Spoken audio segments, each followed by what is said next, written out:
நம்ம இன்னைக்கு the gas book of ஆரனோட episode 5 தான் பார்க்க போகிறோம். போன எபிசோடில் எப்படி முடிச்சிருப்பாங்க, லாஸ்ட்டாக வந்து ஆரன் சொல்லியிருப்பான் இந்த குட்டி மேடு மேலே எனக்கு சந்தேகம் அப்படிங்கிற மாதிரி. இப்போ என்ன சொல்கிறாங்கன்னா, அதுக்கு முன்னாடி வரைக்கும் என்ன நடந்துக்கிட்டு இருந்துச்சு அப்படின்னு சொல்லிட்டு ஒரு ரீகேப் மாதிரி சொல்லிட்டு இருக்காங்க. அதுக்கு முன்னாடி நம்ம லின்னுக்கு வந்து அந்த மாஸ்டர் ஃபோன் அடிக்கிறதுக்கு முன்னாடி வரைக்கும் என்னென்ன நடந்துச்சுன்னா, பெரிய மேடு வந்து சுற்றிக்கிட்டு இருந்தா, அப்புறம் அந்த குட்டி மேடு கூட அதுக்கு முன்னாடி தான் அவருக்கு மாத்திரை கொடுக்கலான்னு போயிருப்பா. அப்போ போகிறப்ப தான் அந்த ஜாடியை தள்ளி விட்டுருப்பான்ல, அந்த சவுண்டு தான் மாஸ்டர் ரூமுக்கு வரப்ப நம்ம லின் கேட்டிருப்பா. அதை சொல்கிறா. அப்புறம் அதுக்கு முன்னாடி அந்த பெரிய மேடு வந்து அந்த கைங்கிற அந்த கார்டனர் கூட தானே பேசிக்கிட்டு இருந்தா, அதான் சொல்லிக்கிட்டு இருக்கா. அதுக்கப்புறம் அவன் தான் வெளியே வரலையே, ஏன்னா கண்ணாடியில் பார்த்துருப்பாங்கல்ல. அதே சொல்கிறப்ப இவங்க எல்லாருமே அதிர்ச்சி ஆகுறாங்க, என்னது கண்ணாடியில் பார்க்குறீங்களா அப்படின்னு சொல்லிட்டு. அப்போ தாரன் சொல்கிறான், ஆமாம் கண்ணாடில் யார் பாஸ் பண்ணி போயிருந்தாலும் எனக்கு தெரிஞ்சிருக்கும் அப்படிங்கிற மாதிரி சொல்லிட்டு இருக்கான். அது மாதிரி சொல்லிட்டு இருக்கப்ப அப்போ தான் சொல்கிறாங்க, அப்போ செஃப் வந்து கார்டன் சைடு ஒரு ஆளை பார்த்தேன்னு சொல்லியிருப்பானே, அது வந்து அந்த கையாக தான் இருக்கணும் அப்படின்னு சொல்லிட்டு. சரி அதுக்கப்புறம் என்ன நடந்திருக்கும் அப்படின்னு சொல்கிறப்ப நம்ம ஆரன் என்ன சொல்கிறான், சரி முதல்ல இந்த மேடை வச்சு ஆரம்பிப்போம்னு சொல்லிட்டு இந்த குட்டி மேடை தான் மேடமில் ஏற்றி விட்டுட்டு சொல்லிட்டு இருக்கான்.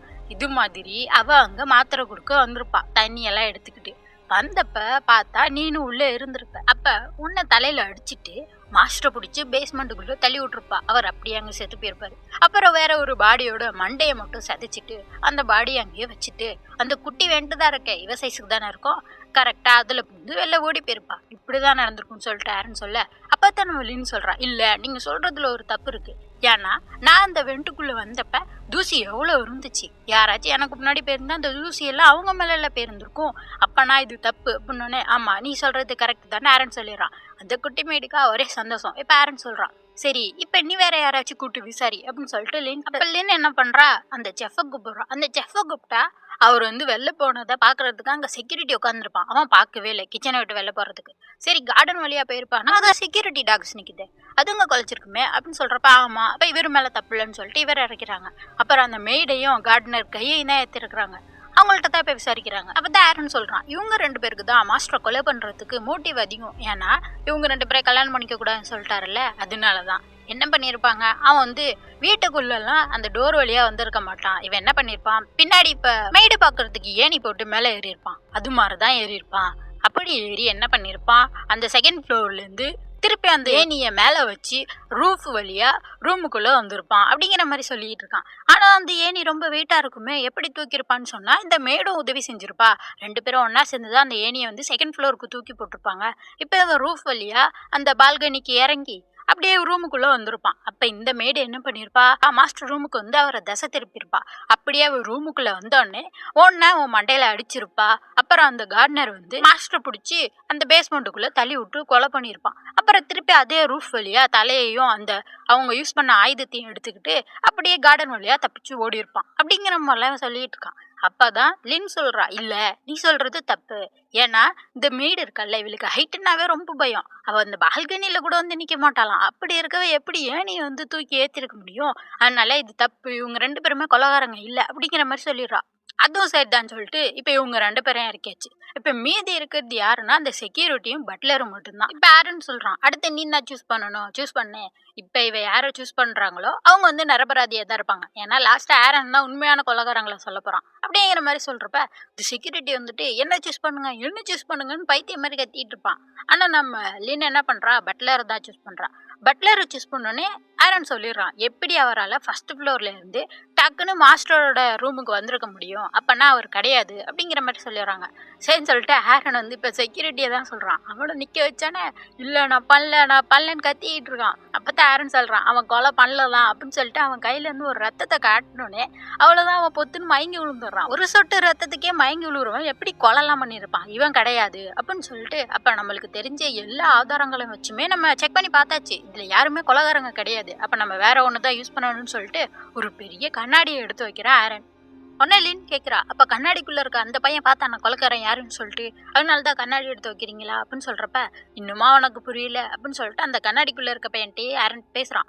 இது மாதிரி உனக்கு எதுவும் ஐடியா இருக்கா, நீ யாரையாச்சும் பார்த்தியா அப்படிங்கிற மாதிரி கேட்குறப்ப அவன் சொல்லிட்டு இருக்கான், இல்லை நான் யாரையுமே பார்க்கல, எனக்கு எந்த ஐடியாவுமே இல்லை இதை பற்றி அப்படிங்கிற மாதிரிலாம் சொல்லிட்டு இருக்கான். அதோட ஆரன் என்ன சொல்றான்னா, இது மாதிரி மனுஷங்க வந்த போற வழியில எதுலேயுமே அந்த கில்லர் வரல போகல. அதே மாதிரி அவன் நகர்ந்து போனதை கண்ணாடியில் கூட பார்க்கல. அப்படின்னா உனக்கு புரியலையா லின், இந்த கொலையை பண்ணது ஒரு மனுஷன் கிடையாது அப்படிங்கிற மாதிரி சொல்றான். இவளால நம்ப முடியல. அந்த கண்ணாடியை வாங்கிட்டு அந்த கண்ணாடிக்குள்ள இருக்க பையன்ட்ட பேசிட்டு இருக்கா. உண்மையா நீ பார்க்கலையா? இங்க இருக்கவங்க யாராச்சும் அப்படிங்கிற மாதிரிலாம் சொல்றப்ப, என்ன சொல்ற இல்லையா, நான் பாக்குறது வெறும் 5 சர்வெண்ட் மட்டும்தான். அம்மா நீ பட்லருங்கிறியே, அவர் யாரு அப்படிங்கிற மாதிரி கேக்குறான். இப்பதான் தெரியுது அந்த பட்லரோட உருவம் கண்ணாடியில விழவே இல்லை. இது பார்த்தோன்னே இவ அதிர்ச்சி ஆயிடுறா.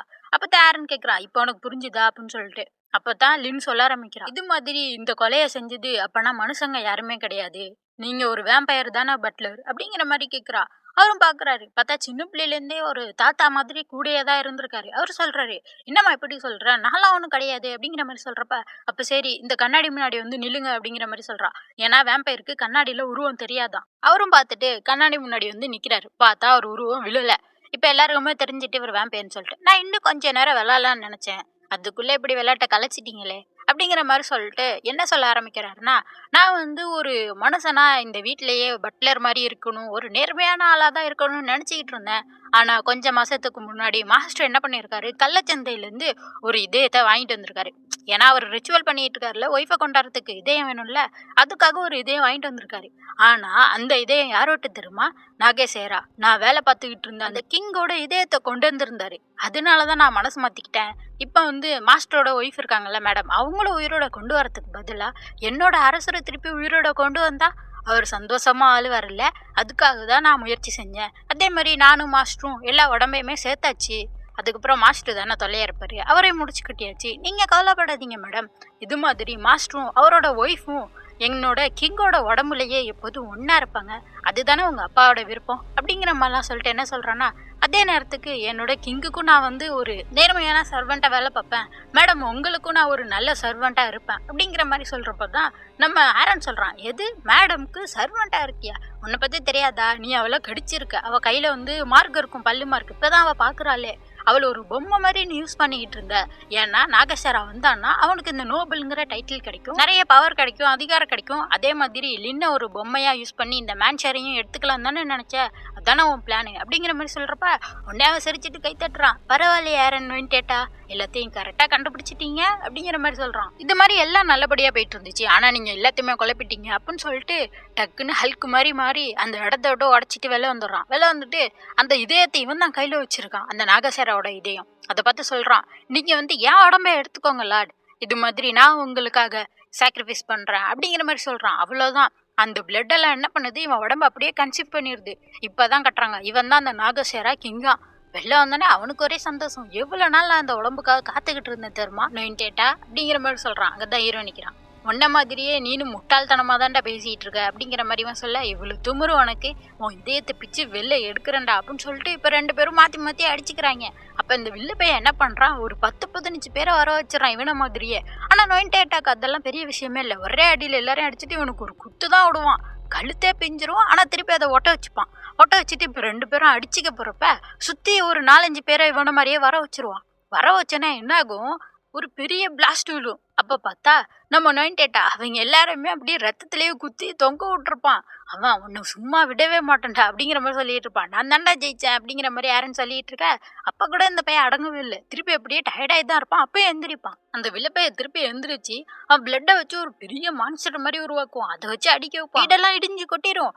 கெக்க புக்கன்னு அந்த வில்லப்பைய சிரிச்சிட்டு இருப்பான். அப்ப ஆரன் என்ன பண்றான், நெஞ்சிலேயே கவி விட்டு இதயத்தை எடுத்துடுறான். என்னோட இதயத்தை நானே எடுத்துக்கிறேன், ஏன்னா அந்த கிங் எல்லாம் சாக்ரிஃபைஸ் பண்ணி தானே இவனை வர வச்சிருக்காங்க. அப்ப இவனோட இதே மாதிரி தானே இதுவும்.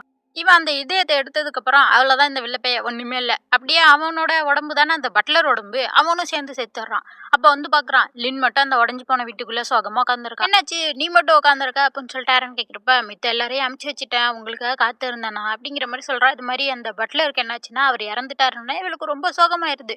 ஏன்னா அம்மா இறந்ததுக்கு அப்புறம் தாத்தா மாதிரி அவர் தான் பார்த்துட்டு இருந்திருப்பாரு. அதை நினைச்சு அப்படியே கவலைப்பட்டுட்டு இதோட எல்லாமே முடிஞ்சு போயிடுச்சுல, உலகமே முடிஞ்ச மாதிரி இருக்கு அப்படிங்கிற மாதிரி சொல்றா. உன்னையுமே சொல்றா, நீ என்ன முட்டாளா, நீ வந்து இந்த மேன்ஷன்லயே எப்படி ஒரு குட்டியா வாழ்ந்துருக்க திரும்ப இந்த உலகத்திலேயே, உனக்காக இந்த வானமே கத்திக்கிட்டு இருக்கு, நீ என்னமோ இப்படி பேசுற, சாய்ஸ் இப்போ உன்கிட்ட தான் இருக்கு, என்ன பண்ண போற அப்படின்ற மாதிரி சொல்றப்ப அவ்வளோ அதை புரிஞ்சுக்கிறா. அப்புறம் வந்து ஆரன் கூடயே ஒன்னா கிளம்பிடுறா.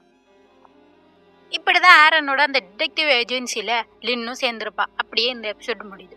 அடுத்த எபிசோட் அடுத்த சனிக்கிழமை வந்துடும். அதுக்கு மறக்காம சேனலை சப்ஸ்கிரைப் பண்ணிக்கோங்க. பை.